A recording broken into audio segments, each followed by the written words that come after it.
মিয়ানমারের রাখাইন রাজ্যে আরাকান আর্মির অবস্থান লক্ষ্য করে আবারও হামলা চালাচ্ছে দেশটির জান্তা বাহিনী। ভারী গোলাবর্ষণ ও বিস্ফোরণের শব্দে কেঁপে উঠছে টেকনাফের সীমান্তবর্তী এলাকা। আতঙ্কে দিন কাটছে এলাকাবাসীর। সংঘাতের জের ধরে আবারও রোহিঙ্গা অনুপ্রবেশের ঝুঁকি বাড়লেও সতর্ক অবস্থানে প্রশাসন। প্রায় এক বছর বন্ধ থাকার পর মিয়ানমারের রাখাইন রাজ্যে আবারও সংঘাত চলছে। রাখাইনের ৯০% অঞ্চল বিদ্রোহী গোষ্ঠী আরাকান আর্মির দখলে। নিয়ন্ত্রণ নিজেদের কাছে নিতে আরাকান আর্মির ঘাঁটিতে হামলা চালাচ্ছে জান্তা বাহিনী।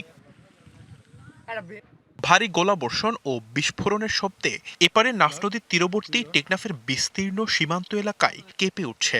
আর তাতে সীমান্তবাসীর মনে ফিরে এসেছে নতুন আতঙ্ক। তিনটা শব্দ শুনছি, বড় বড় শব্দ শুনছি, বই রাখছে আর কি, বেশি বই রাখছি। বন্দুক হচ্ছে, তার কারণে আমাদের এই টেকনাফ সীমান্তের জনগণের মধ্যে অনেক হুমকির মুখে পড়ছে এবং তারা অনেক আতঙ্কের মধ্যে আছে।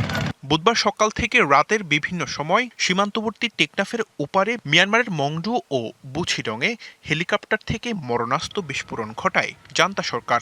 বৃহস্পতিবার দুপুরেও চলে হামলা। একের পর এক বিকট শব্দে কেঁপে ওঠে সীমান্ত উপজেলা টেকনাফ। মিয়ানমারের সংঘাতের জের ধরে আবারও বাড়ছে রোহিঙ্গা অনুপ্রবেশের ঝুঁকি। যে কোনো মুহূর্তে আবার রোহিঙ্গা দল নামতে পারে এবং এর পাশাপাশি মায়ানমারের যে বিদ্রোহী সংগঠনগুলো আছে তারাও আহত বা ক্ষতিগ্রস্ত হওয়ার পরে বাংলাদেশে ঢুকে আসার সম্ভাবনা রয়েছে। তার পাশাপাশি অস্ত্র চালানো আবার দ্বিগুণভাবে বাড়তে পারে। রাখাইনে কর্তৃত্ব পুনরুদ্ধারে জান্তা বাহিনীর পাল্টা আক্রমণকে ইতিবাচক হিসেবে দেখছেন অনেক রোহিঙ্গা নেতাই।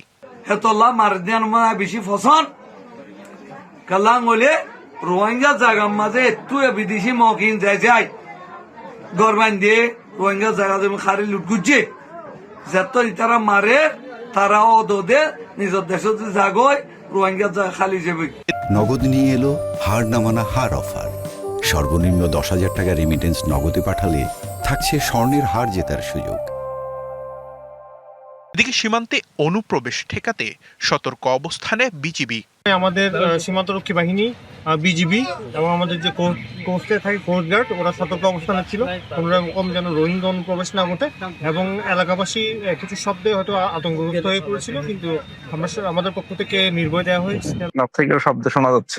নর্মালি বিমান হামলা হইলে যেটা হয় যে ওখানে তো লোকজন আতঙ্কে থাকে, তখন অনেক রোহিঙ্গাই চেষ্টা করে নদী পার হয়ে বাংলাদেশে চলে আসার চেষ্টা করে, এর আগে দেখেছি। তো সেই হিসাবে আমরা সতর্ক অবস্থা আছি যেন কোনো রোহিঙ্গা এদিকে না প্রবেশ করতে পারে, সেটা আমরা সতর্ক অবস্থা আছি। 2024 সালের শুরুতে জান্তা বাহিনীকে হটিয়ে সীমান্তের ওপারে মিয়ানমারের অভ্যন্তরে রাখাইনের সবকটি চৌকি দখলে নেয় আরাকান আর্মি। 2025 সালের ডিসেম্বর থেকে আরাকান আর্মির অবস্থানে নতুন করে হামলা শুরু করে মিয়ানমারের সরকারি বাহিনী। পাশাপাশি মিয়ানমারের 3টি রোহিঙ্গা সশস্ত্র গোষ্ঠীর সঙ্গেও আরাকান আর্মির সংঘাত চলছে।